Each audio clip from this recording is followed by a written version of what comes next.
जय हिंद प्यारे बच्चों।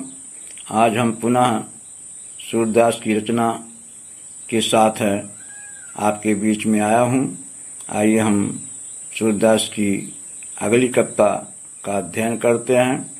निर्गुण कौन देश को वासी, मधुकर कहीं समझा सौह दें, बूझत साँच न हासी। निर्गुण माने निराकार ब्रह्म, कौन माने किस, देश यानी देश का या स्थान का, कौ माने का, वासी वासी माने निवास करना या रहना अथवा निवासी। निर्गुण कौन देश को वासी। मधुकर शब्द यहाँ उद्धव के लिए प्रयोग किया है। समझाए माने समझाओ, बताओ। सौह माने सौगंध, कसम, शपथ। बूझत माने बूझती हूँ, पूछती हूँ या जानना चाहती हूँ। साच माने सच सच। हासी माने हंसी।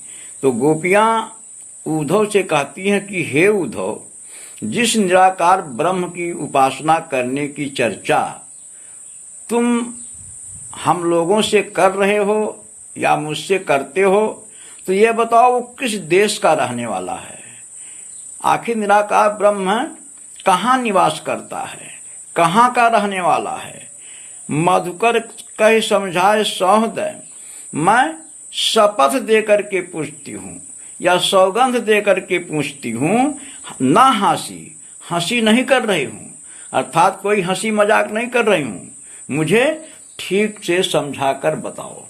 तो दो लाइन का अर्थ है कि गोपियां उद्धव से कहती कि हे उद्धव, जिस निराकार ब्रह्म की चर्चा तुम हम लोगों से कर रहे हो, पहले ये बताओ वो निर्गुण ब्रह्म कहाँ का रहने वाला है।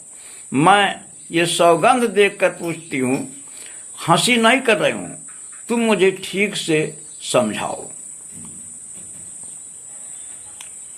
फिर गोपियां आगे उद्धव से कहती हैं, आखिर तुम जिस निराकार ब्रह्म की उपासना करने की बात, पूजा करने की बात करते हो, उसका तो कोई पता ठिकाना होना चाहिए। जिसका कहीं पता ठिकाना नहीं है, उसकी पूजा कैसी की जाए।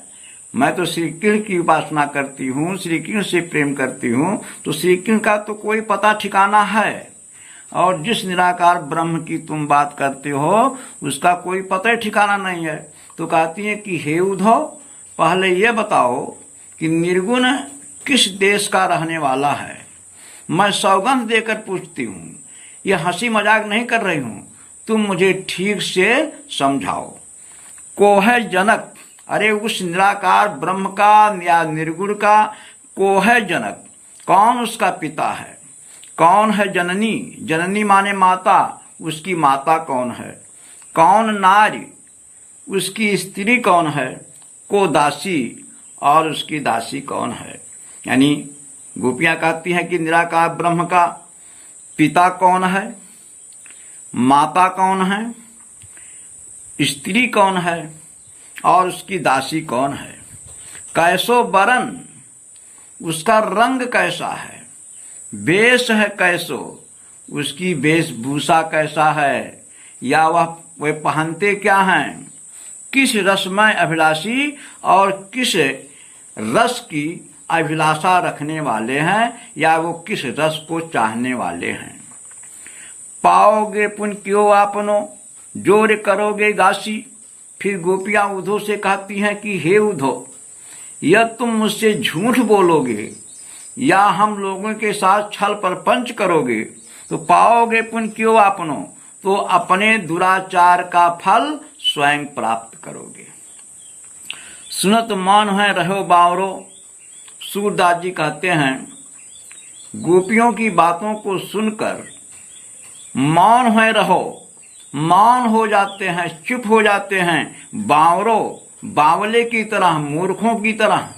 सूरदास जी कहते हैं, गोपियों की बातों को सुनकर उद्धव जी मूर्खों की तरह चुप हो जाते हैं। सबय मत नासी, और उनकी सारी बुद्धि नष्ट हो जाती है। इसी क्रम में हम अगली कविता देखते हैं। संदेशो देवकी सो कहियो, हाँ तो धाय तिहारे सुत की, माया करत ही रहियो, जद तेव तुम जानत उनकी, तो मह कही आवे, प्रात होत मेरे लाल लड़े तय, माखन रोटी भावे, तेल उबटनो और तातो जल, ताहि देख देख भल जाते, जो जो मागत सोई सोई देती, क्रम क्रम कर कै नहाते। सूर्य पथिक सुन मोहि रैन दिन, बढ़ो रहत उर सोच, मेरो अलक लड़े तो मोहन, हईहों करस संकोच। अब इस कविता में ये बताया गया है कि बालक श्री कृष्ण गोकुल से मथुरा गए हुए हैं। वैसे तो श्री कृष्ण का जन्म देवकी के गर्भ से हुआ था, लेकिन लालन पालन जसोदा के हाथों हुआ, जसोदा की गोद में हुआ। तो माता जसोदा को ये चिंता सताती है कि कहीं मेरा लाडला कृष्ण वहां खाने पीने में संकोच ना करता हो।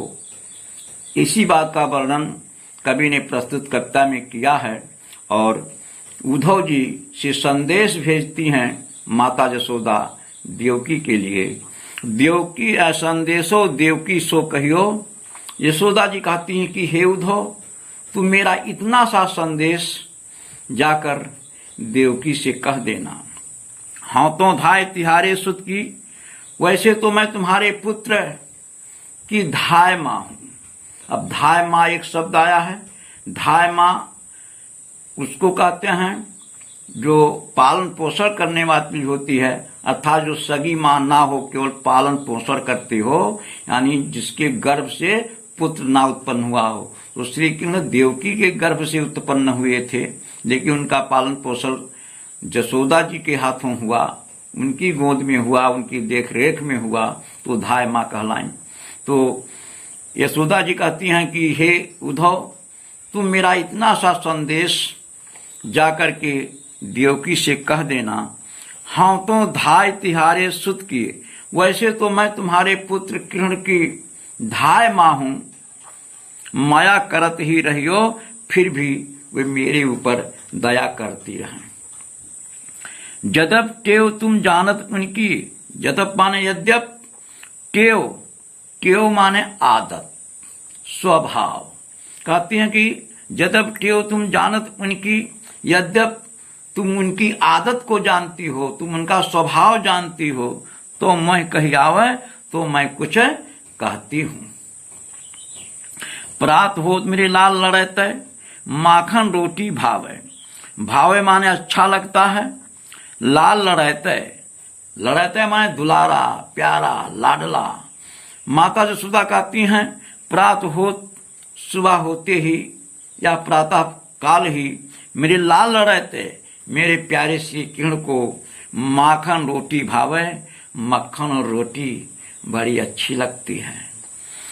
तेल उबटनो और तातो जल, तेल उबटन, उपटन जो हमारी देहाती भाषा में इसको भुकवा कहा जाता है जिसको, तो तेल उबटन और तातो जल, और तात माने गर्म, जल पानी।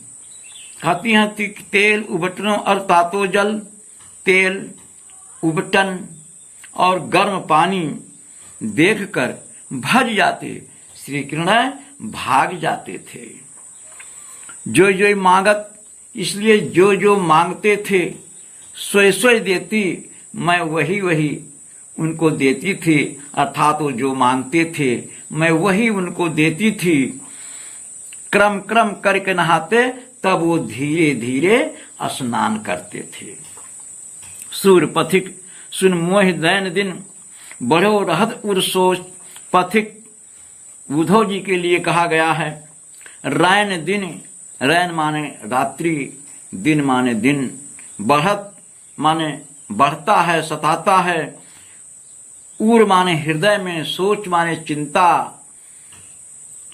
फिर यशोदा जी उद्धव से कहती हैं कि हे उद्धव, दिन रात मेरे हृदय में यही चिंता बनी रहती है, यही सोचती रहती हूं, मेरो अलग लड़े तो मोहन। लड़े तो माने प्यारा, दुलारा, अलग माने होता अत्यंत। कहती है मेरा अत्यंत प्यारा, मोहन माने कृष्ण है, हुई है करस संकोच है, वहां खाने पीने में संकोच करता होगा। तो एक बार फिर से देखें, माता यशोदा उद्धव से कहती हैं कि हे उद्धव, तुम मेरा इतना सा संदेश जा करके देवकी से कह देना, यद्यप मैं उनके पुत्र की धाय माँ हूं, फिर भी मेरे ऊपर दया करती रहें। यद्यप तुम उनकी आदत को जानती हो, फिर भी मैं कुछ कहती हूं।